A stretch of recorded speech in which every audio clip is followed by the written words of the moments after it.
بسم اللہ الرحمن الرحیم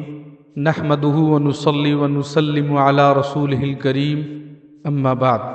اللہم صلی علی سیدنا مولانا محمد معدن الجود والکرم والہ الکرام وصحبہ العظام وبارک وسلم۔ السلام علیکم ورحمۃ اللہ تعالی وبرکاتہ۔ سامعین حضرات، درس سیرت مصطفیٰ کا آج 7واں سلسلہ ہے یا 7واں دن ہے۔ عرب میں اگرچہ ہر طرف شرک پھیل گیا تھا اور گھر گھر میں بت پرستی کا چرچا تھا، مگر اس ماحول میں بھی کچھ ایسے لوگ تھے جو توحید کے پرستار اور شرک و بت پرستی سے بیزار تھے۔ یہاں رک کر میں ایک بات عرض کرنا چاہوں گا کہ اگر آپ چاہتے ہیں کہ سیرت مصطفیٰ یا سیرت نبی کی ایک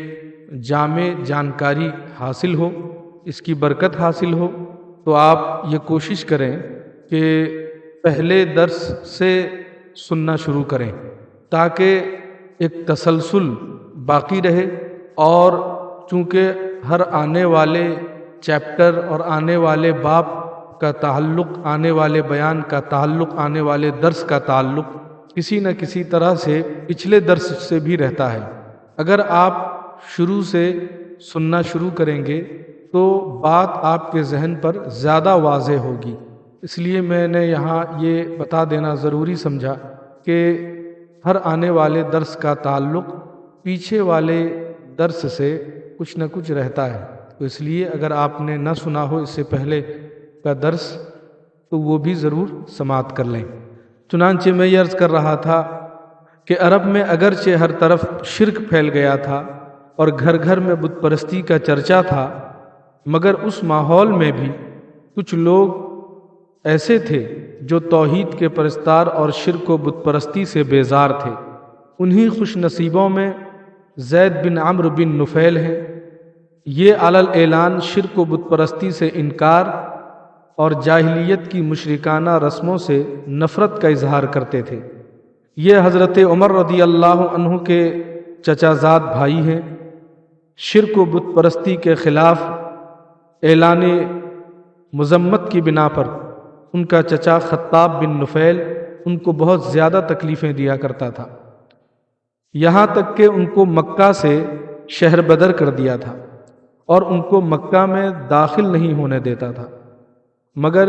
یہ ہزاروں ایذاؤں کے باوجود عقیدہ توحید پر پہاڑ کی طرح ڈٹے ہوئے تھے۔ چنانچہ آپ کے 2 شعر بہت مشہور ہیں جن کو یہ مشرکین کے میلوں اور مجمعوں میں بآواز بلند سنایا کرتے تھے کہ اربا واحدا ام الف رب ادین اذا اقسمت الامور، یعنی کیا میں ایک رب کی اطاعت کروں یا 1000 رب کی، جبکہ لوگوں کے دینی معاملات تقسیم ہو چکے ہیں۔ دوسرا شعر ہے ترکت اللات والعزى جميعا كذلك يفعل الرجل البصير،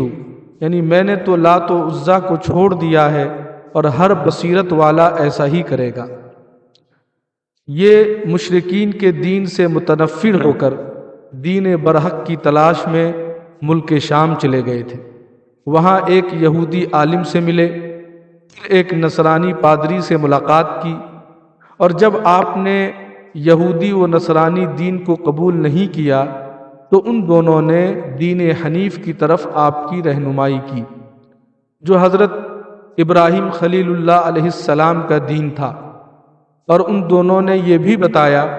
کہ حضرت ابراہیم علیہ السلام نہ یہودی تھے نہ نصرانی، اور وہ ایک خدائے واحد کے سوا کسی کی عبادت نہیں کرتے تھے۔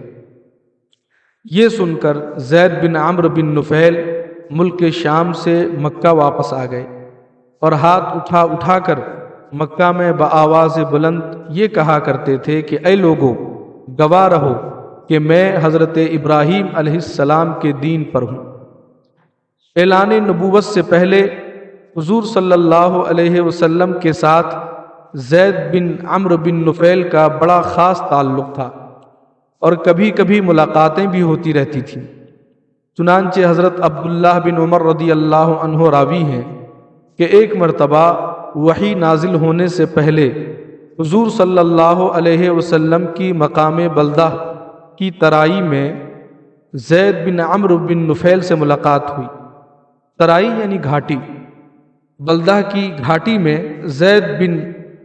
عمرو بن نفیل سے ملاقات ہوئی تو انہوں نے حضور علیہ الصلاۃ والسلام کے سامنے دسترخوان کھانا پیش کیا۔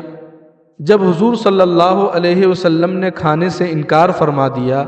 تو زید بن عمرو بن نفیل کہنے لگے کہ میں بتوں کے نام پر ذبح کیے ہوئے جانوروں کا گوشت نہیں کھاتا، میں صرف وہی ذبیحہ کھاتا ہوں جو اللہ تعالیٰ کے نام پر ذبح کیا گیا ہو۔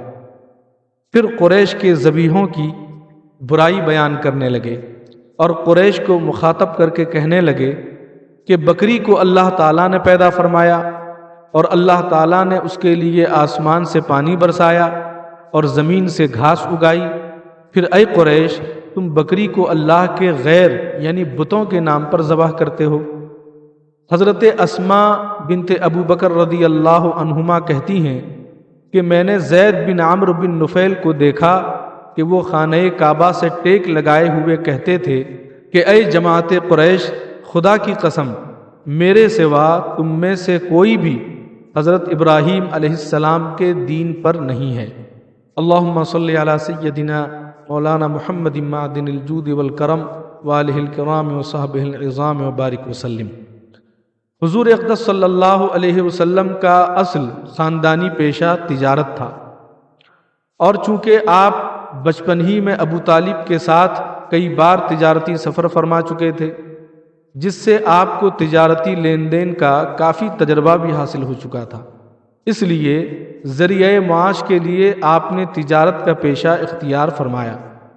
اور تجارت کی غرض سے شام و بصرہ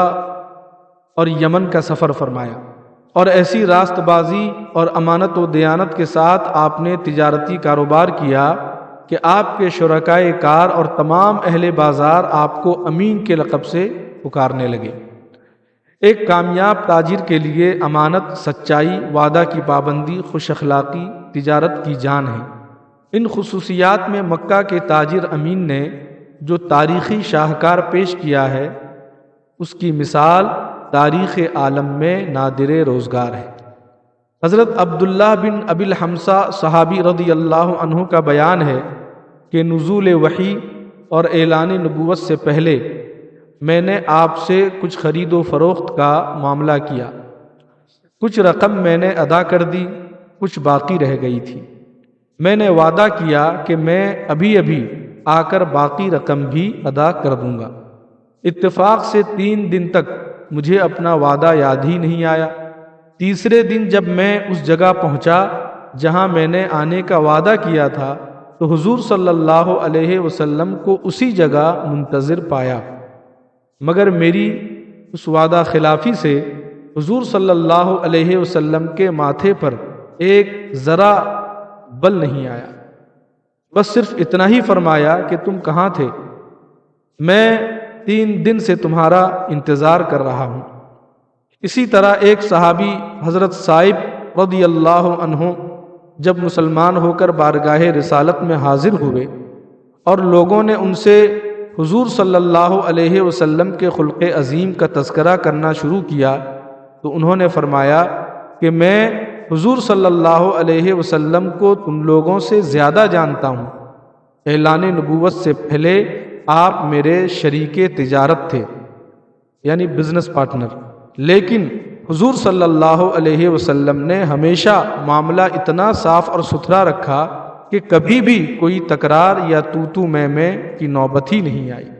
صلی اللہ علی النبی الامی وآلہ صلی اللہ علیہ وسلم، صلاۃ و سلام علیک یا رسول اللہ صلی اللہ تعالی علیہ وآلہ وسلم۔ حضور اقدس صلی اللہ علیہ وسلم کا زمانہ طفولیت ختم ہوا، یعنی بچپن کا زمانہ ختم ہوا، جوانی کا زمانہ آیا تو بچپن کی طرح آپ کی جوانی بھی عام لوگوں سے نرالی تھی۔ آپ کا شباب مجسم حیا اور چال چلن عصمت و وقار کا کامل نمونہ تھا۔ اعلان نبوت سے قبل حضور صلی اللہ علیہ وسلم کی تمام زندگی بہترین اخلاق و عادات کا خزانہ تھی۔ سچائی، دیانتداری، وفاداری، عہد کی پابندی، بزرگوں کی عظمت، چھوٹوں پر شفقت، رشتہ داروں سے محبت، رحم و سخاوت،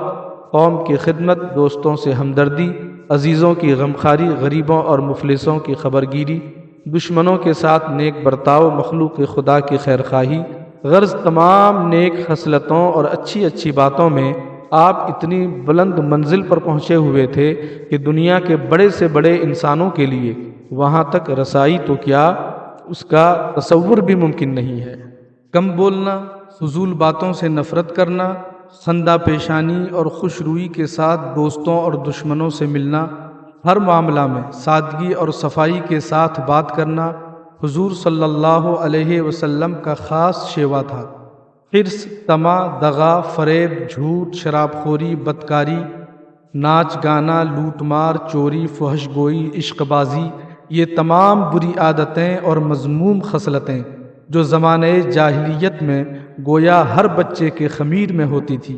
حضور صلی اللہ علیہ وسلم کی ذات گرامی ان تمام عیوب و نقائص سے پاک رہی۔ آپ کی راست بازی اور امانت و دیانت کا پورے عرب میں شہرا تھا، اور مکہ کے ہر چھوٹے بڑے کے دلوں میں آپ کے برگزیدہ اخلاق کا اعتبار اور سب کی نظروں میں آپ کا ایک خاص وقار تھا۔ بچپن سے تقریباً 40 برس کی عمر شریف ہو گئی، لیکن زمانہ جاہلیت کے ماحول میں رہنے کے باوجود تمام مشرکانہ رسوم اور جاہلانہ اطوار سے ہمیشہ آپ کا دامن عصمت پاک ہی رہا۔ مکہ شرک و بت پرستی کا سب سے بڑا مرکز تھا۔ خود خانہ کعبہ میں 360 بتوں کی پوجا ہوتی تھی۔ آپ کے خاندان والے ہی کعبہ کے متولی اور سجادہ نشین تھے، لیکن اس کے باوجود آپ نے کبھی بھی بتوں کے آگے سر نہیں جھکایا۔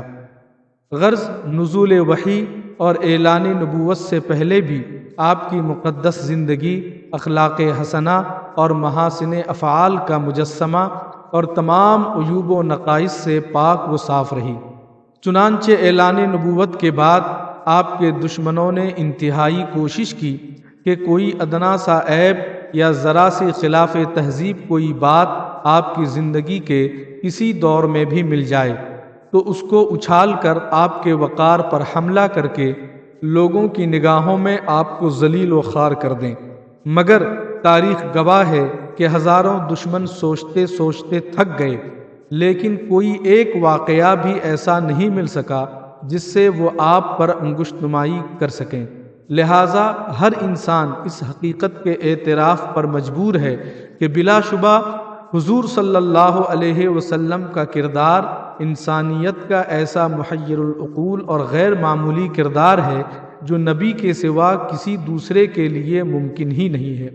یہی وجہ ہے کہ اعلان نبوت کے بعد سعید روحیں آپ کا کلمہ پڑھ کر تن من دھن کے ساتھ اس طرح آپ پر قربان ہونے لگیں کہ ان کی جانثاریوں کو دیکھ کر شمع کے پروانوں نے جانثاری کا سبق سیکھا، اور حقیقت شناس لوگ فرط عقیدت سے آپ کے حسن صداقت پر اپنی عقلوں کو قربان کر کے آپ کے بتائے ہوئے اسلامی راستے پر عاشقانہ اداؤں کے ساتھ زبان حال سے یہ کہتے ہوئے چل پڑے کہ چلو وادی عشق میں پا برہنہ،